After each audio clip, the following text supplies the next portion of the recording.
Ladies and gentlemen, welcome to the Mind Your Buffalo podcast. This is your host Ravikant, aka the Buffalo Intellectual. Today we have a very special guest with us.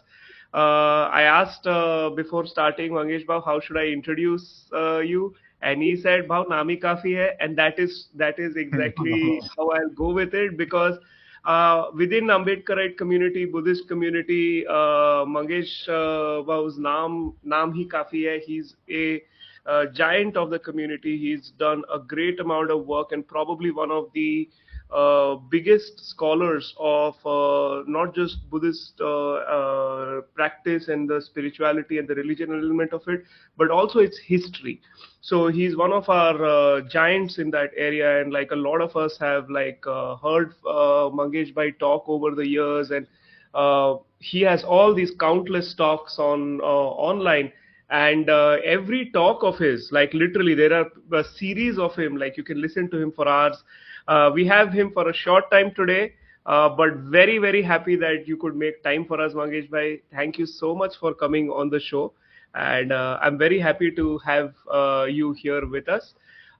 Just to kind of briefly set up, the thing, क्योंकि अभी एक बहुत important issue चल रहा है in Gaya, where the Mahabodhi temple site को लेकर एक agitation is going on, and just to like before we get into that, like the whole issue, what is the history, and all of these things, I couldn't think of any आपसे better, like I couldn't think of anybody else to talk about this.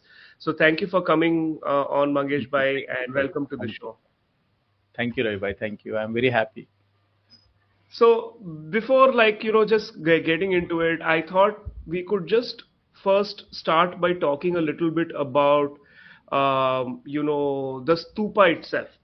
Now, for a lot of my audience, like many people who are listening to the show, they're not Buddhist. Buddha has only come in their textbook, in CBSE textbook or curriculum, and or they have gone and purchased a Buddha statue as like some home decor or whatever, and उनको Right. actually idea नहीं है कि what is the scope of Buddhism, like what it is, Right. and why stupas are set up. So why did Buddha ask to build setup? For a lot of non-Buddhist in religious tradition, it's very simple. हाँ, religion है तो आपका एक temple होगा. But Right. to my understanding from you, I've heard you speak on this, that within Buddhism, the stupa is not just a given; it's something that comes with time. So Right. maybe you Right. can letting us know a little bit वहाँ से. Right. This particular question about stupa has to be thought in terms of the background of the Indian civilization, because some of the scholars who have studied the parallels between the Indus Valley civilization and the Mauryan Empire. So they have found the homology between the cities of the Indus Valley and the city of Patna. So they have done the lidar survey of the city of Patna, and they found that the way the streets cut in the different directions is same with the Indus Valley civilization. So they have come to the conclusion that Indus Valley civilization has continued in the Mauryan civilization. I think that's a very remarkable sort of finding of the recent times. And another finding which is very important is, in the Indus Valley civilization there were burial mounds. They were burial mounds, and the tradition continued to the Buddha's time, that the dates were buried, and there were the burial mounds, and they were found in Indus Valley civilization. And similarly, there was a tradition to honor the great people, to build the stupa. So the idea behind the stupa is to commemorate the great personalities. But the Buddha, as we know, that he was a very creative thinker, he made stupa into a kind of a symbol of a total emancipation, and I think that's very remarkable. So whenever we are looking at the stupa in whatever forms, and in a very preliminary form, there will be a cubic structure in the bottom. The Buddha folded his chiva into four-fold cube, and then he placed his begging bowl on that, inverted begging bowl on that, and then he put a stick over it. So that's a primitive form of a stupa structure that the Buddha himself recommended. But then Buddhism itself developed that symbolism into very deep symbol, as a symbol of enlightenment itself, as the living Buddha. So stupa is conceived and in the Buddhist history as the living Buddha. So wherever there is a stupa, that's a living Buddha. So if you go all over our country, there were, you exhume any part of a country from north, south, east, west, you will find the stupas buried beneath. So one of the ways by which Ashoka, the founding father of India, wanted to commemorate the Buddha, make him live, is by building 84,000 stupas. So why 84,000 stupas? Because according to the myth of that time, that the human body is made up of 84,000 atoms.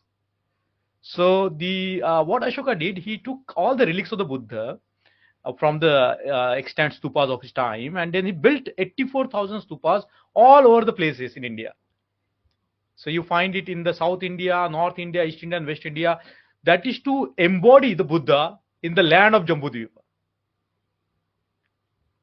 You see, in other words, like the stupa cannot be separated from the Indian history.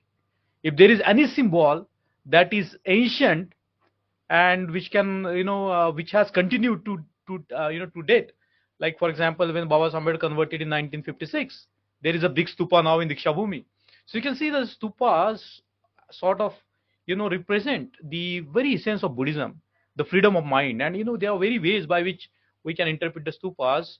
So stupa in number one has this historical connotation with the Indus Valley civilization. It has another historical connotation, that is Ashoka embodied Buddha's body, as it were, in the Jambudvipa that is present in India. In other words, it dedicated India to the enlightenment itself. And we can find very many meanings, even the spiritual meanings, as to how we can free our mind by the teachings of the Buddha, which which is encoded in certain types of stupa. So I can go on speaking about the stupa for a long, because there is a lot to understand about the stupa. But if there is any Indian symbol that has conquered the world,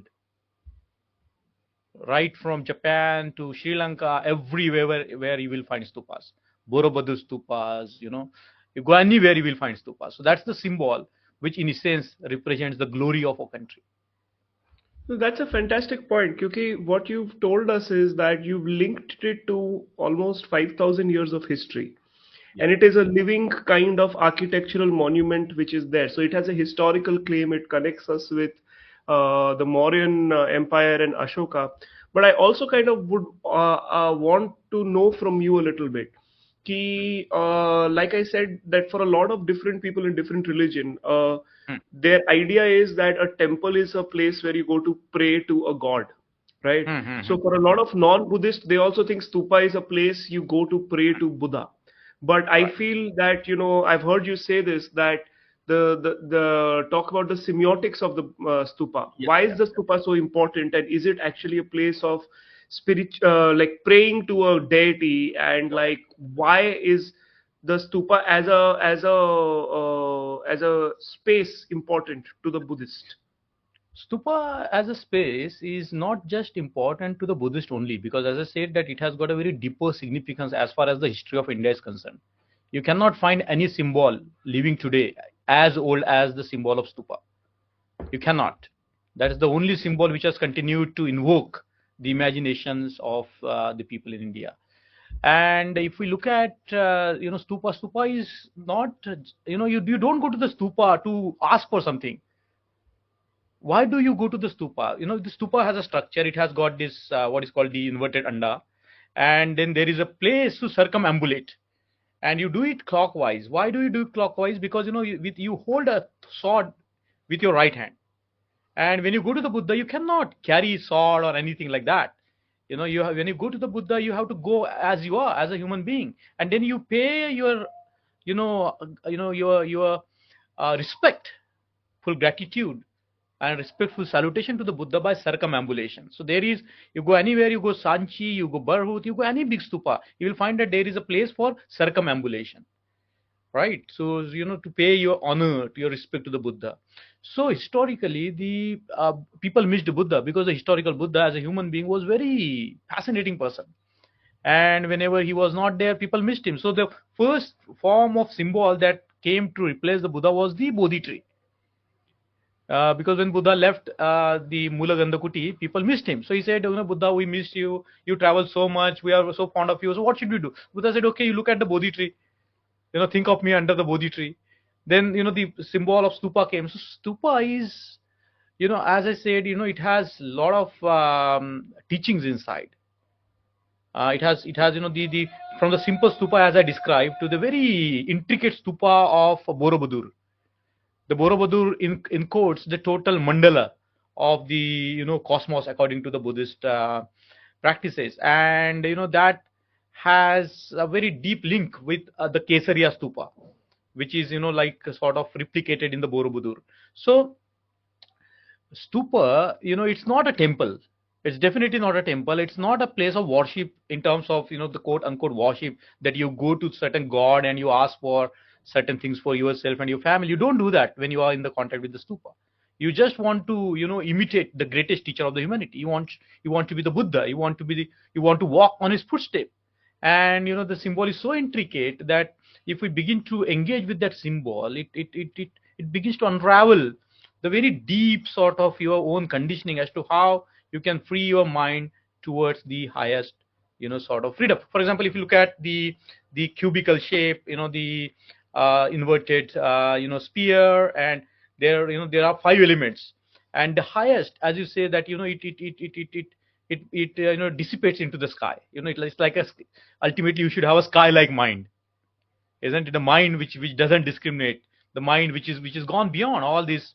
It doesn't matter whether these are black clouds or white clouds or rainy clouds. It doesn't matter. There is a very good symbol, simile in the Buddha's teaching, which is repeated in the Buddha's Dhamma. Like if you spit to the sky, there is nothing in the sky that can hold the spit, right? So if your mind is like that, sky-like mind, it doesn't hold on to anything.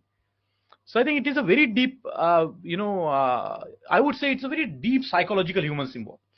And in the history, many of the people have been motivated just to look at the stupa, just to behold it, because sometimes it reflects your mind inside out. So I don't want to go into much technicalities of that, but suffice here is to say that it's such a potent symbol of enlightenment that it has been at the center of the Buddhist practices all over the world. No, it's fascinating when you talk about this, because I would urge some of the audiences who don't know about this to read more about this, because it's like you said, psychological, architectural kind of a complex, where a lot of times people log banate hain, you are going to see a palace or a fort, that the idea is supposed to be in awe, but a stupa is not to awe you. Stupa is to kind of find yourself, and the space and the building is built by those kind of tenets, and and it is, like you said, a very old historical continuity जो चली आ रही है बहुत time से. On that only, I want to pick up on something you just mentioned a little while ago. You said Ashoka built 84,000 stupas, right? Yes. And right now, the political climate of the country as it is, we know that there is a lot of conversation on यहाँ पर मंदिर था या whatever था and all of those things. But we don't have a conversation on 84,000 stupas, or how many stupas were there, how far and wide were they.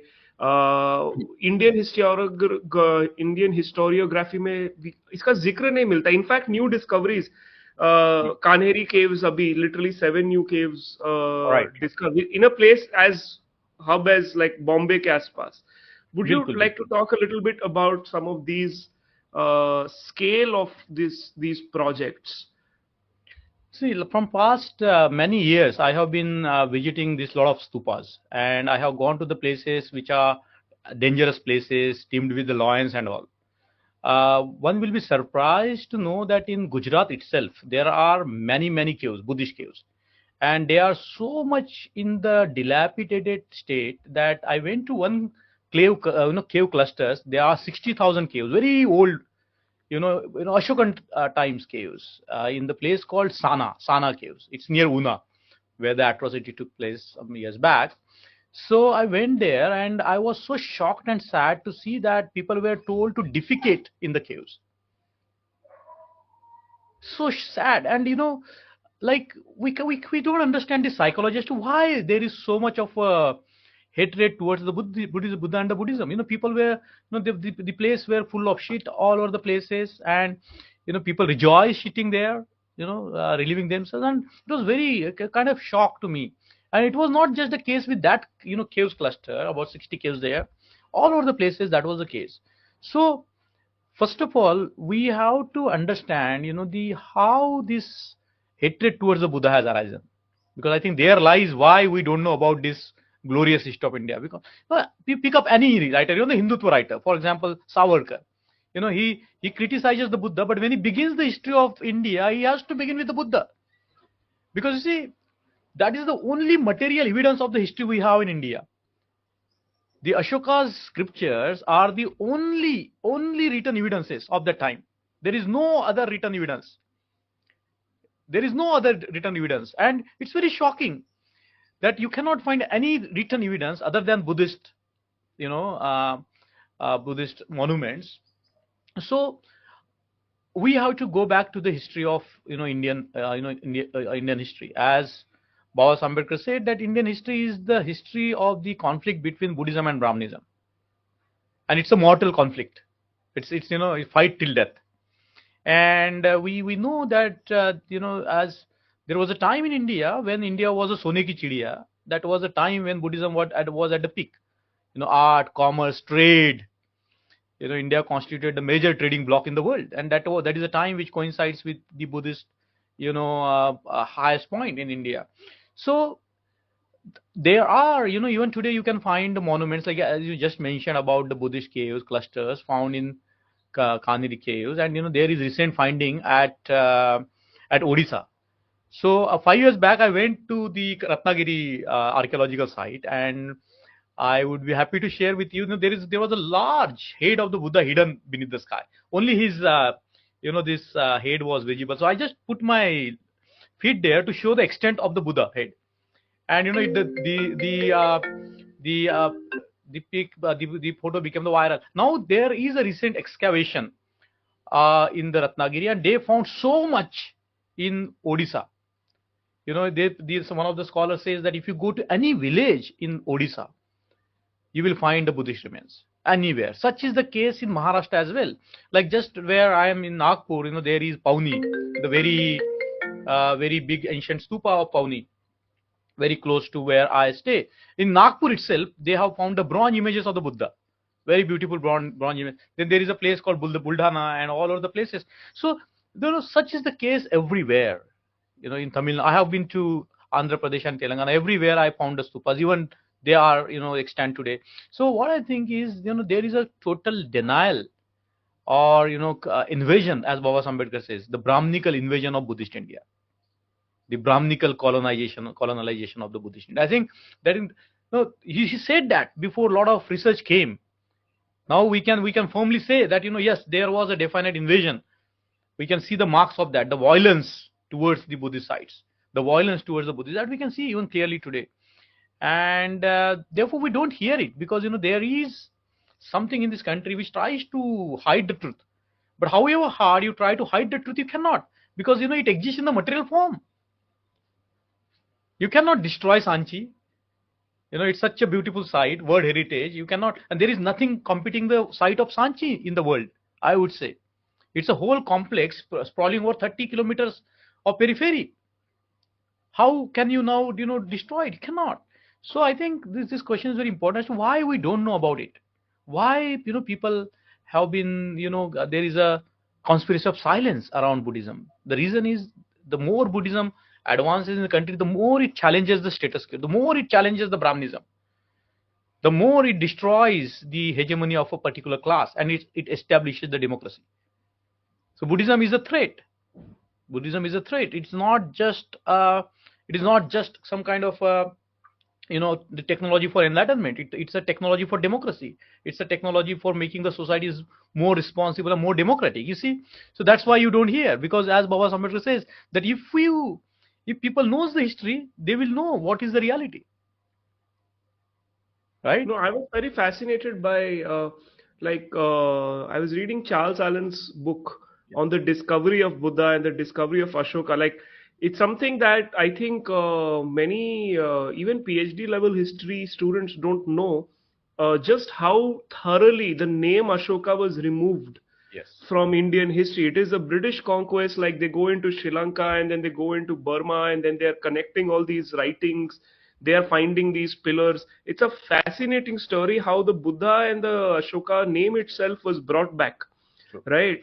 So I always find it very, very intense in thinking that just how much of Buddhist history, it's like there's a very massive civilization which has just Yes. been constantly erased. And I wanted to also kind of ask you about this. You mentioned about trade, Hmm. the silk routes.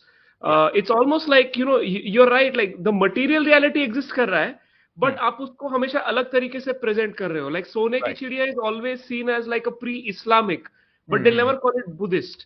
Yeah. Yeah. And even Nalanda exists. And then I think, this you were making once this very interesting connection Hmm. between Nalanda and Kabir. Yeah. Yeah. Yeah. Now, Yeah. Yeah.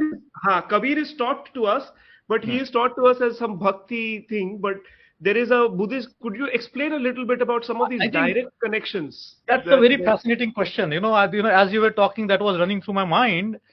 You see, there the Buddhism has a very fascinating evolution. I won't call it history because the Buddhists were very creative. So depending on the time and place, they have, given new shape, new forms to the ideas that the Buddha taught. Right? Like for example, the way Baba Ambedkar did when he talked about democracy and Buddhism. Very so Buddhism. Because there is no sacred book as such. There are only principles which are helpful guide to you to free your mind, to free your societies. So I think this question is very important in terms of how Kabir relates to that. And we have to look into the history of Buddhism, particularly the history of Buddhism in its form of what is called the Vajrayana and Sahajayana. Now, if we read Kabir, you can find the first, the word Doha, it comes from the Buddhist tradition. The first Dohas were written by the Buddhist masters of what is called the Siddha tradition, the Sahajana masters. And there is now a clear-cut lineage that you can talk about. And the words like Varaguru or Sadguru, they were the words for the Buddha used by the Buddhist master. Now you imagine the word Satguru. It's like, who is the teacher of the truth? So whenever we see in these writings of Kabir or Raidas the word Sadguru, it doesn't relate to something, which is like a god or whatever. They don't talk about God. They don't talk about anything. They talk about the human mind. They talk about the freedom of human mind. They talk about the equality between the human beings. They talk about the liberation of women. They talk about, the new world which is beyond discrimination. So Kabir has now, as Linda Hayes says, and there is another scholar, an Australian scholar, Peter Friedlander. He raised this question long time back. Who is Kabir? So Hmm. Kabir is definitely not a Hindu. He cannot be because he goes very heavily against the very core concept of Brahminical Hinduism. He is definitely not, is Muslim. Who is he? So if we trace the tradition of Kabir, and there was a kind of a communion of these non-Brahmin saints, like from Maharashtra, Tukaram, Eknath, and then Chokha Mela and Namdev, and that you see in a very in a very in a evolved format in Adi Grantha. At some point of time, Baba Saheb Ambedkar thought that Adi Grantha, because it contains these radical teachings of so many anti-Brahminical,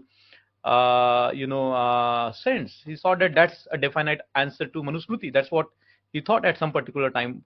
What is Adi Grantha? It's a mixture of the poetries, of the teachings of these great people. So when it comes to Kabir, what the new evidence suggests is that Buddhism didn't die like in the 15th century. So, in the 15th century, the Bodh Gaya was active.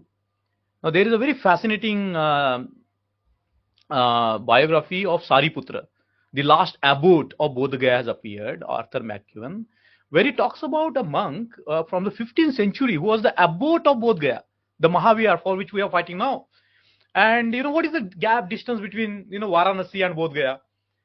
Isn't it? The thing. And this Buddhist, as we know that there were Buddhist monks who were wandering here and there, that the so-called Tantrayana masters, and it's very misunderstood that Tantrayana is a corrupted form of Buddhism. It's not. It's now it's more social Buddhism. It goes against the caste system. It goes against the practice of untouchability. It hits the Brahmins where they feel the strongest pains. So we how now have to look at the history of Buddhism in a very different manner as to how this Raidas, Kabir, and this Mahima Dharma. When we talk about Odisha, there this Lakshmi Narsu mentions in his book The History of Caste as to how the the Mahima Dharmis were talking about the Shunya and how they claimed that the temple of Jagannath in Puri is the temple of the Buddhist. The Lord Jagannath, the word Jagannath, according to the Vajrayana Buddhist tradition, is used for the Buddha. Lokanatha, Jagannatha, isn't it? So? As you said, that this is so much hidden, and we need to have a lot of studies of the language of that time. In fact, the Buddhists have developed these languages, the vernacular languages. What is called the Apabhransha language is developed by the Buddhists. All this Maithili language, Bengali language, Odia language, their first literature you find in the Dohas. So Buddhism clearly is the in the contemporary sense, जिसको हम बोलेंगे, like the literate tradition. Yes. Begins with that they are also documenting the world around them. They are also taking a note of how many political kingdoms are there, who's doing what.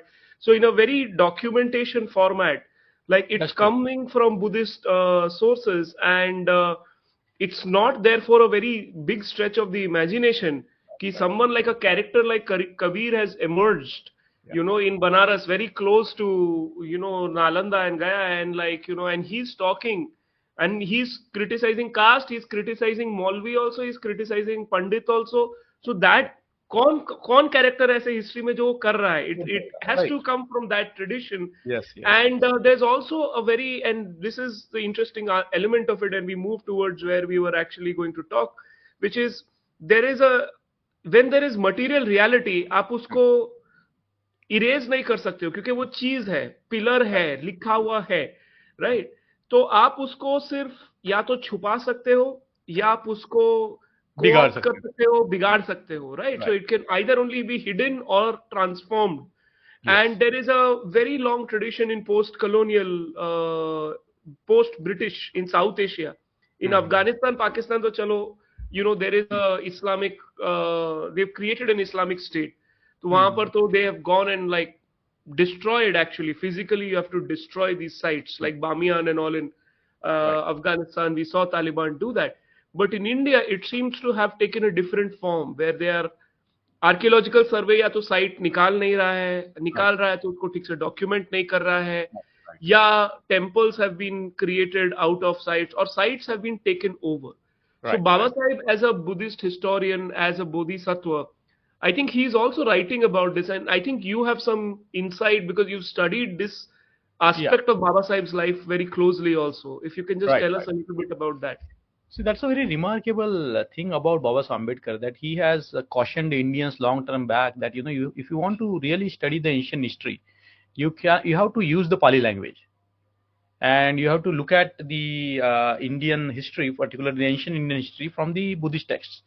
Because if you look at the Brahminical text, they are mythological text. They talk about mythological character. They don't talk about history. But as you said, that the Buddhist texts give the evidence of the trade and commerce, of the social structure of the time, of the various communities that lived at the time. Like for example, the so-called mythological Nagas or the Kinnaras, they were not like mythological figures. They were the names of the communities. And now, as we know that they were like anthropological symbols, like the Nagas, which are related to the earth, because the snake hardly leaves his domain. So you see, there are like these facts which from which we can only the only source from which we can construct the history of ancient India is the Buddhist sources. For example, Ashokan. The Ashoka's edicts gives out, how many, even about understanding the history of the world also, because he mentioned the Greek kings, he mentioned the kings in the south, he mentions the political system, he mentions his political philosophy. You see, so that is the only concrete evidence we have in Pali text and in the Ashokan pillar. So Coming back to Baba Sahib Ambedkar, when he was student at the Columbia University, when he was writing his thesis on the ancient Indian commerce, he said very categorically that you cannot have the history from the Brahminical sources. You have to look into the Buddhist sources, and particularly he talks about the Kevadda Sutta as to how Buddha describes the trade, maritime trade. And he says that it is only possible, the way Buddha describes it is only possible because that's a common knowledge. So the trade was very common. The maritime trade was very common at the time of the Buddha, and he says there that that gives us a clear picture of the trade and commerce of the ancient India. No other sources gives the evidences like that. And coming back to the medieval period, and now the modern period also. There are now good researches which are informing us that how the Buddhism in modern India have come into being, which was completely you know neglected, and there were non-Brahmin scholars who were always looking at the Buddhism as the alternative to the Brahminical systems. You look at the people like P.L. Narsu, Aitithas, even the lower caste Brahmin like Bodhananda, who was a very good friend of Baba Sahib Ambedkar, and Ishwar Datta Medharthi. So many people in Maharashtra, Keduskar Guruji, who gave the first book to Baba Sahib, on Buddha. So you see, what Baba Sahib Ambedkar did, in a very meticulous way, because he was somebody who would bring the knowledge from the several disciplines together. So when he's writing about the ancient Indian commerce, he's studying the Buddhist texts. That's a young Ambedkar. So his fascination to bring Buddhism as a lens to look at Indian history is very interesting, isn't it? He studied the Sangha system of the time as to how it's modeled on the ancient parliament. And whenever he was drafting the Constitution of India, the particular thinking about the parliament, he was in discussion with the Buddhist monks as to how the constitution of the Buddhist Sangha was. What is mentioned there. So as you say that there is a lot that we need to know, even from the writings of Baba Sahib Ambedkar, in terms of his frame of looking at the Indian history. And I think that is the only valid frame from which we can look at. Because you see, the oral traditions, you can update them anytime, because you don't have any written evidence to edit. So as you go along, you can go on re-editing, redacting, like the way Gita Press does today. So you see, you need something in a concrete form. You need some evidences in the written form. Where do you get them? You get them in only Buddhist tradition, Buddhist civilization. So taking a cue from you, we cannot even call it a culture. It's a civilization. Yeah, and it has like Ashoka, then there is Kanishka, then there Yeah. is Harsha, and there is this Baba Sahib writes about this constant revolution and counter revolution is going on. So whenever Ashoka or Kanishka is building like a great Buddhist council and they're coming together and they're documenting, we see in history that there Yes. is a counter non-Buddhist rebellion coming against it as a political force which has manifesting in the social domain. Right. And somewhere, do you feel that that process जो उस time राजाओं के साथ हो रहा था अभी Hmm. now is playing out in the garb of social institutions and courts and political parties, because somewhere it seems that Buddhist sites are being ignored, or like judgments are not coming the way. I think there was a Madras High Court judgment Yes. on Talaveti Munaipan temple, which they eventually said that no, like this is a Buddhist site, this is not a temple. And then you see a filmmaker like Paranjit making a film like Tangalan. Now he's, like you said, Buddhists are very creative. Yeah. He's basically told that same story what we are discussing Yeah. Yeah. Yeah. in Yeah. the film, where he's saying "Ki this is how it is. So if you're Right. not gonna let reclaim the sites, we will Hmm. make the movie." So are you Right. seeing the same process continuing in this formation now? Definitely. Like when I went to the Kanchipuram temple, there are on the walls the Buddha images. So there was this erstwhile Buddhist temple which was destroyed, and using that material, the new temple of Shankar was built up there, and that you can see that the evidence is written on the walls. You can see that, and there are now recent books like Buddhism in Chola Nadu, which goes into Buddhism in the heartland of the Tamils, and in the 15th century, the people witnessed the pagodas in Nagapattinam, 15th century, and the Chinese used to flock Kerala and and Tamil Nadu, because it's maritime, route. So they True, have it's a witnessed. Dakshin path of the Silk Route and everything. Yes, yes. But if you invert the map like this, you see the maritime route. The Indian peninsula becomes a very important part, more than the landmass, because the land travel is very difficult, but maritime travel is, due to monsoon, is very easy. So the Indian peninsula has been like a hub of lot of interaction between the east and the west. So so definitely, they are, as you said, they try to claim that the Buddhism is a branch of Hinduism, isn't it? But I have a question as to how the branch can be bigger than a tree. And if Buddha is your your God, why don't you find the Buddha in your homes, in not as in a fashion like how many of them worship the Buddha? So there is a certain hatred towards the there is a contempt towards the Buddha. And why? I think this is the most important question in the Indian history, as to why there is so much hatred towards the Prince of Peace, the man who civilized the world. The emergence of the Buddhism is a very pivotal moment in the history of the world. It civilized the nomadic tribes in the Central Asia. It civilized Sri Lanka. It civilized India. Such a civilizing, peaceful force. The first, the Buddhism led to the first welfare state in the world, and the first women queen in the world, I would say, in Sri Lanka. So you see, this is very significant as to why there is so much contempt and where the contempt is coming from. So we know from this text and the Brahmanical textual sources, right from Ramayana, Mahabharata, all the way up to the Puranas, there is an invisible Buddha. There is an invisible Buddha. You can find it in Ramayana, Mahabharata, and all. Like in These an are all. absence, you're saying कि वो है और Yes. उनको हटाया गया है, so you Yes. can see him through the absence and his work through the absence. The whole attack against the Buddha you can see. But the Ramayana and Mahabharata were just written after the Ashokan period. So you cannot openly talk about it. And there are scholars now who have gone into the Sanskrit text, like Al Fittelberg, very, very interesting scholar. And he has written a book, in fact, on the word dharma, where he says that the first concept of the dharma as a universal faith has been initiated by Ashoka. And then you see the concept of varnashrama dharma, or this dharma or that dharma, coming into play. So there is the Buddha present even in the Puranic or Brahmanical literature, but as an invisible force where your whole criticism is directed at. So there is a justification for caste system. There is a justification of supremacy of a particular class. There is a degradation of the women. Now imagine a scene where the Buddha has established the order of the women, the Bhikshuni Sangha, the first time in the history of the world. In fact, the first anthology of the poems of the women comes from Buddhism, the Theri Gatha, isn't it? Now you imagine in this very enlightened society where the people have the concept of freedom, equality, and all, and you imagine now a counter-revolutionary force which is going against it, but you cannot go it directly against it, because the people, the guilds are very strong, the Buddhist statesmen are very strong. You cannot antagonize them directly. So what do? You attack indirect way,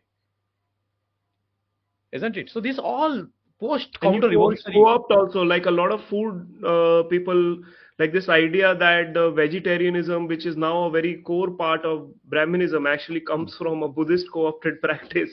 Exactly. Yeah. The cows. The Buddha said that you should not kill the cows because of the economic reasons also. Because the cow was the main factor in the production that time, and then people have taken it to the extremities, isn't it, to prove that they are superior to the Buddhists. So you see, they're all interlinked, and as we are talking about, this lot of literature is post-revolutionary literature. And it's not just that we are saying because Baba Ambedkar has said this. There are now all the scholars agree on this, that Ramayana, Mahabharata, lot of these Puranas, almost all the Puranas, they say that some Upanishads coincide with Buddhist time, but we cannot definitely say that.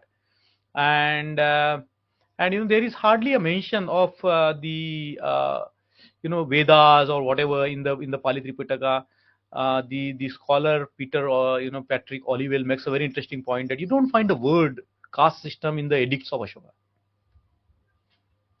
Ashoka talks about equality. He talks about high and low in terms of the classes, but he doesn't talk about the caste system. He doesn't talk about the Varnashrama Dharma.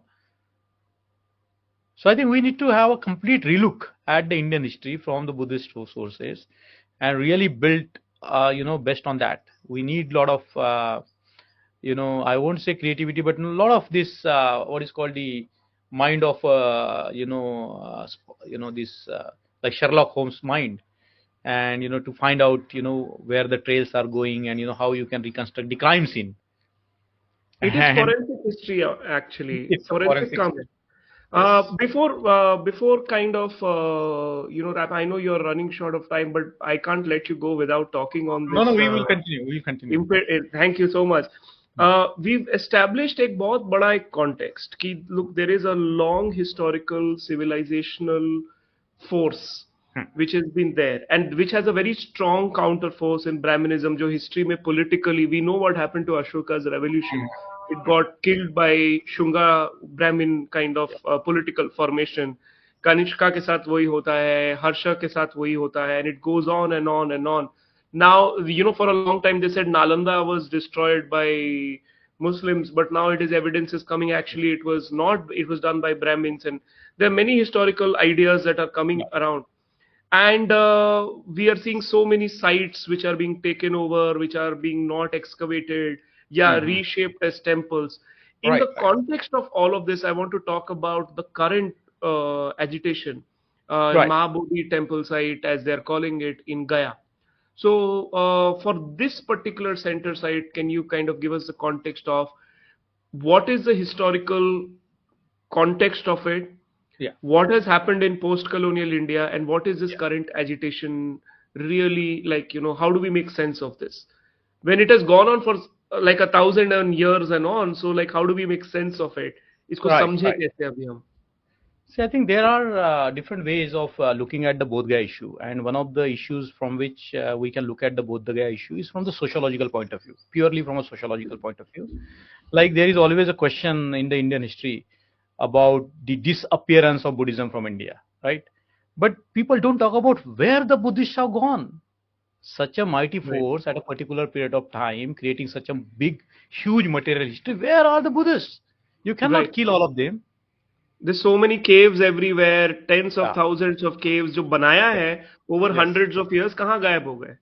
Yes, so the caves, okay, material things we can understand, but what about the practitioner of the Buddhist, the people who call themselves Buddhist, where their names are written all over the places in the caves? Where are they? Where are their,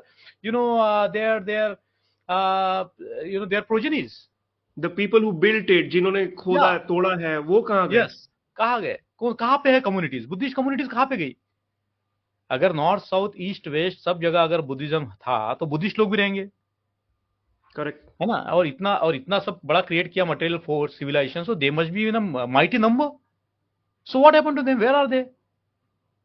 सो एक इसका direct answer होता है कि the so called Shudras in our countries, the Brahmins call them Shudras, but have you ever heard any person, any shudra, so called shudra, calling themselves shudra? No, they were. So it's a brahminical imagination to declare like 50% of the people in Indian subcontinent as a shudras. You cannot have such a huge slave population. You cannot. It's not possible to have this 54%. And how can they become the rulers like Sayajirao Maharaj, like Shahu Maharaj? So definitely they were not Shudras. So who were they?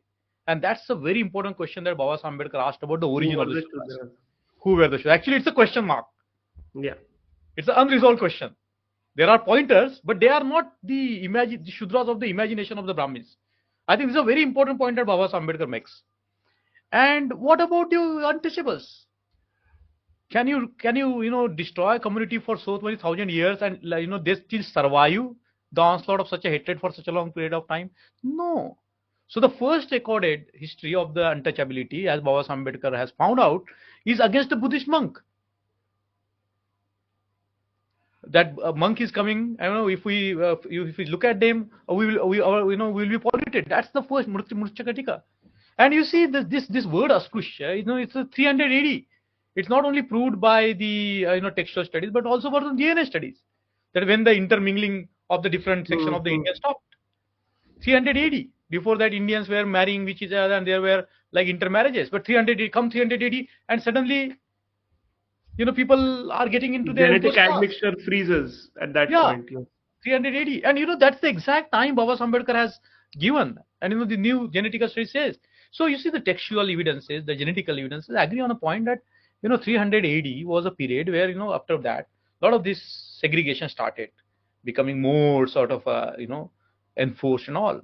So when we talk about the sociological history or aspect of the Mahabodhi temple, who is the claimant of the Buddha Dhamma in the history? The Shudras and the untouchables. Whenever Brahmin talked about the Buddha, they talked about Buddha in order to co-opt him. But the history attests that the people in Kerala, like the Idavas, they were the Buddhists. The P.C. Alexander brought that in his study in 1948. If you look at the Parayas of Tamil Nadu, same goes to this dominant scheduled caste today. Who were they? They were definitely not the Chamars. The people say that they were dealing with the leather, but it's not. How many of the Chamars were involved in the leather work? 1 or 2%. Their main occupation was agriculture. It doesn't make sense. You see that the entire community is indulging into the charmakari or, in the leather work. It doesn't make sense. So, the people like Ramanarayan Rawat and all, they have brought up these very fascinating studies claiming that. So, why I'm coming to this is because, the Bodh Gaya temple was taken forcibly by the Shaivites. And the Buddhists abroad knew about the Bodh Gaya temple. The Arkanis Burmese knew that there is the temple.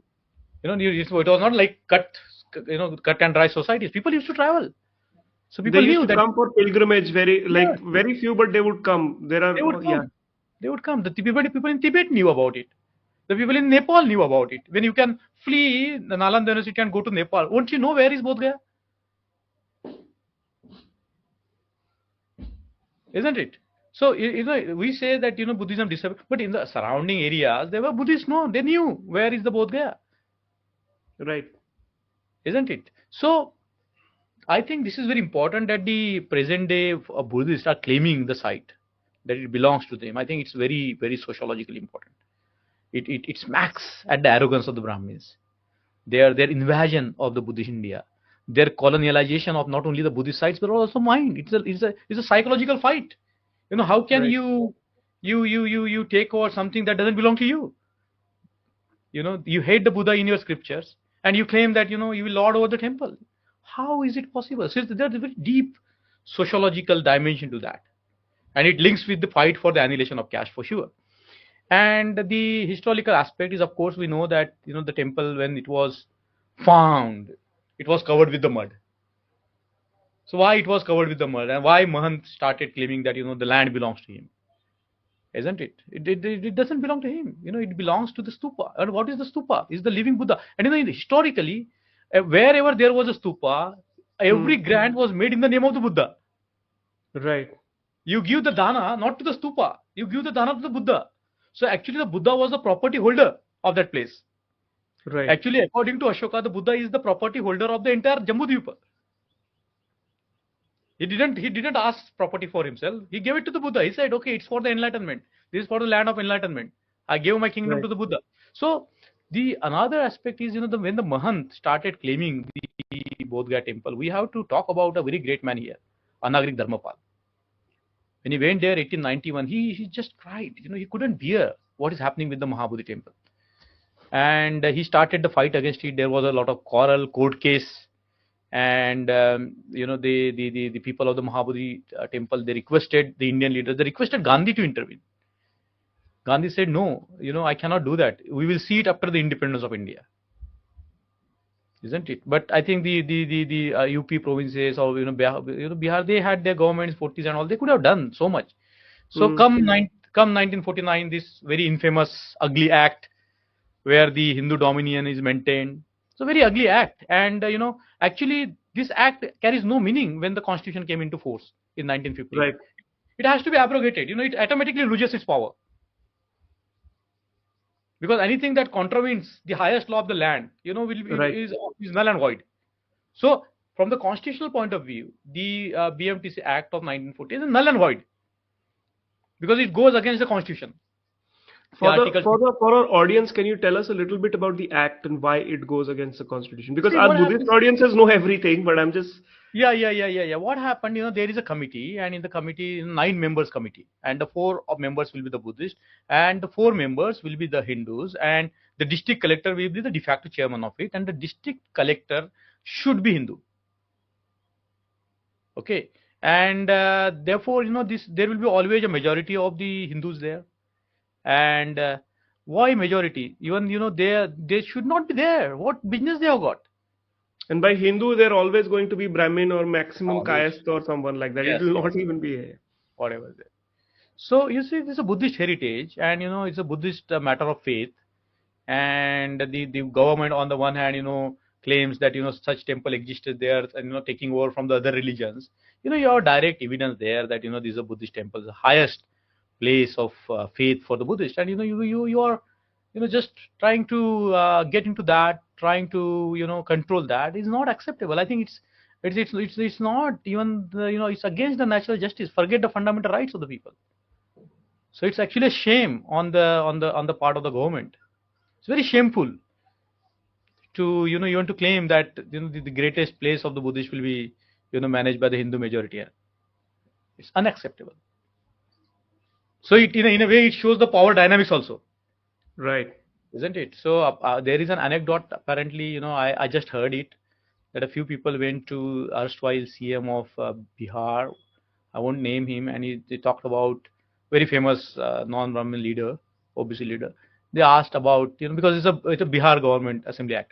They asked about when the Buddhist will have power in the politics, it will be automatically resolved. So it also goes with the power politics. So electoral politics and social politics in that sense, and I think now Baba Sahib has organically become the Hmm. political vocabulary. अब वो दिख रहा है वो आम आदमी party BJP Congress आपस में लड़ रही है कि you are बिल्कुल not बिल्कुल। respecting Baba Sahib, you are not respecting Baba Sahib. Hmm. So if Baba Sahib has become the thing, maybe this is the time to kind of raise issues like this. Ki Baba Sahib is actually is bodhisattva. He is a Buddhist scholar. He's a Buddhist icon. He's a Buddhist. He's a bodhisattva. And like Mahabodhi then becomes a very Ambedkarite and issue linked to Baba Sahib. So if you're a political formation, you can't just carry the photo of Baba Sahib and then not give a claim on Mahabodhi. So I think Yeah. the agitation is maybe also trying to Yes. present Yes. it something like that. What Hmm. possible future do you see coming out of this? Do you think there is a resolution that we can aspire for?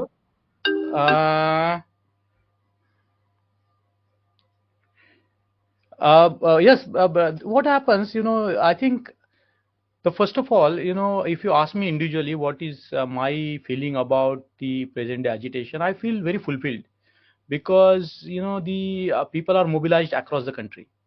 Like in Maharashtra, there are so many agitations going on, and, in Uttar Pradesh, and I'm sure soon this will, catch wildfire, it will spread like wildfire because it's a question of dignity.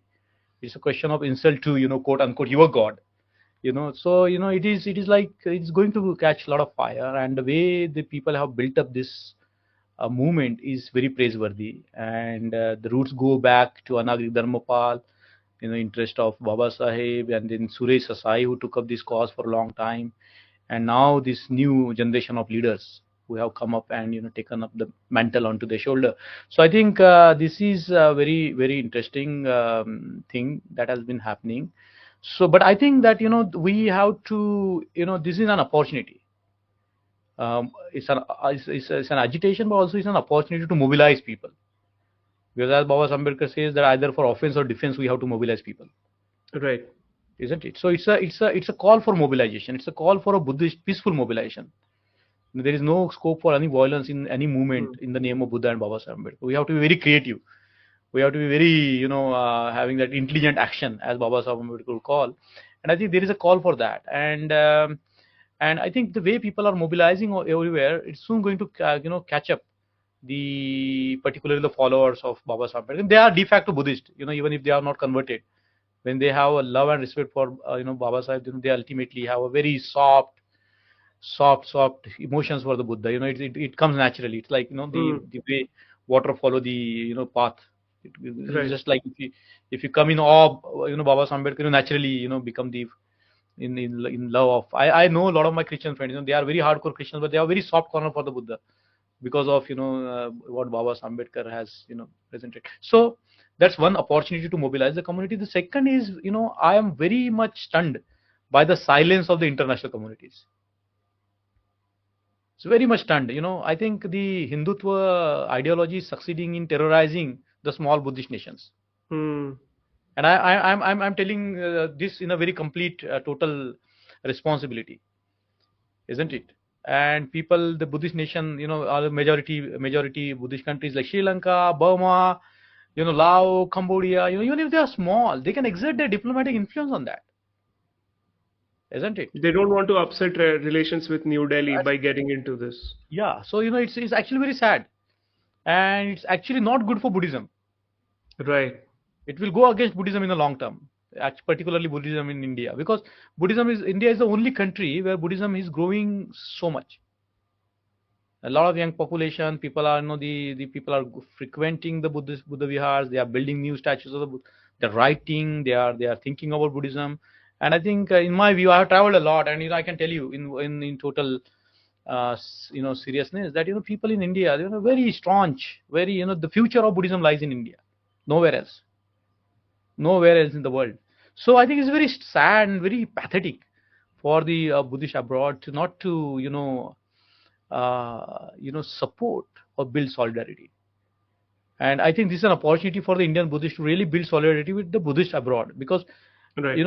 they all have this sense of reviving Buddhism in India, but they don't know how. They get swayed by the Hindu nationalist and fundamentalist. There is something in their mind, they like the propaganda that they are low caste Buddhist and all. They don't know that Hmm. the Buddhist India are very high caste. I have seen high class, I would say. Why? Because this like Sri Lanka. If you go, I don't want to be critical. People have been, but if you say the temples are replete with the Hindu images, and people have this divided loyalties. But Indian Buddhists are not like that. They have only one Sharan. They have only one loyalty, and it's very unique. It's very fresh, and it's very modern.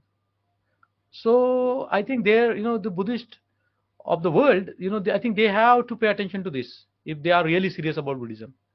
Right. So it's a deafening silence from the part of the Buddhist abroad. That is something which we cannot understand, but makes sense in the geopolitical No, but it is terms. also a great opportunity, like you said, for the community, for the Buddhists in India to come together. And I think there is definitely a cultural resurgence amongst especially the young people. I see so many young Ambedkarites who are asserting themselves as Buddhist, not just as Ambedkarite, but also as Buddhist. And it is a fascinating story which is developing. Let's see like where the agitation goes, and I feel very happy that we could talk so much about it. I'm sorry I've taken more of your No, no, time no, no, no, no, no, no, no, no. in that It's sense, okay. but We can go on if you is okay. I then they will be coming. So acha. Mhm. yeah, yeah, yeah, yeah, Ha, yeah. ha, please carry on. No, Mm. so I think this is as you said, and I think all the people will agree upon, because this fight has become very important for the Indian democracy itself. I will look at it from the larger point of view of the Indian democracy, the rights of the citizens, the rights Right. of every citizen to have a right to worship their maintain their places of worship.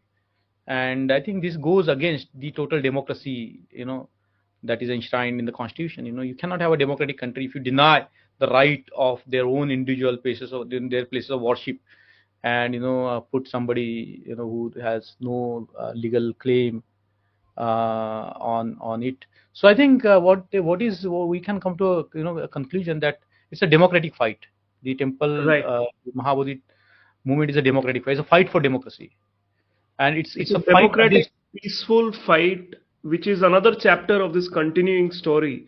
जो Yes. आपने बोला एक history, which is why I wanted to start with that historical context. Like why a stupa? It's not a temple per se. Yeah. It is a living Buddha. It is a space of Buddha, Yeah. and these historical connections across the centuries. And now it is another chapter which is unfolding. You know, Yes. when we are making films about Buddha and Buddha's history, Yes. Yes. they are asserting, control over the sites, and we are fighting Mhm. back. Yeah. And it's actually been a very interesting way to think about it. I was actually just thinking, like, I often think when I was younger, like, Gupta dynasty is always said is golden dynasty, the Mm-hmm. golden age of Gupta. Yeah, yeah, And you said that around 300, and now we know that around the yeah, yeah, age yeah. that That's a is Gupta period. Yeah, that's Gupta period. So, yeah, yeah. like, I used to always ask this question. I joked Mm. also, Guptas were not calling themselves we are golden Guptas. Which Yeah, yeah. historian Which put the history? word golden next to them, and Yeah, what was so golden about them? yeah, That, is it that I think Sati also first recorded, Sati, if I'm not wrong, yeah, happens yeah, in the Gupta period, and yeah, caste comes back in a major way, is yeah, established yeah. in a major way, Right. and those are still taught in school books as Yeah. like some golden age. Mm-hmm. And we have like the Buddhist kings, like their Buddhist credentials are downplayed a lot. Mm-hmm. So Kanishka will hardly be touched, and Harsha will, like, the Buddhist element of it will hardly be touched. And the sites that are there, like, the very honestly, as somebody who in the last 5 6 years got involved in a more deep meaningful way into the history and the movement, पहले Hmm. मेरे को भी दूर से ऐसा लगता था कि इतना तो नहीं होगा, मुझे भी it's लगता not था. that deep. And then when you read it, then it Yeah, is yeah, yeah. so overwhelming for an outsider Mind. to think, Yeah. my God, like, this is a whole universe which Yes, is yes. being kind of hidden in plain sight Right, right, in right. that sense. So I'm very excited about these things, Yeah, talking about this, yeah, and hopefully this leads us to more conversations, more engagement, not just the Mahabodhi site itself, but I think the entire conversation on culture, on practice, on, like, आपने वो एक कोई चीज बोली जो मेरे को बहुत, like, it's a question everybody should be asking, where did the Buddhists go? Where are they? कहाँ, हाँ, कहाँ गए? इतना आपने caves बनाया है, those caves took hundreds of years to build, मतलब Yeah, generations से काम हुआ है, those are living sites. yeah, yeah, That yeah. community doesn't disappear just because the king and political patronage went away. Cannot. So you have to subvert them. आपने उनको कैसे तोड़ा है, उस community का मनोबल, और कैसे उनको आपने subvert किया, और कैसे community has resisted, Yes. and it's never truly been this idea that Buddhism disappeared. It never disappeared, because we are still talking about it in It never 2025. disappeared. It's never disappeared. Right.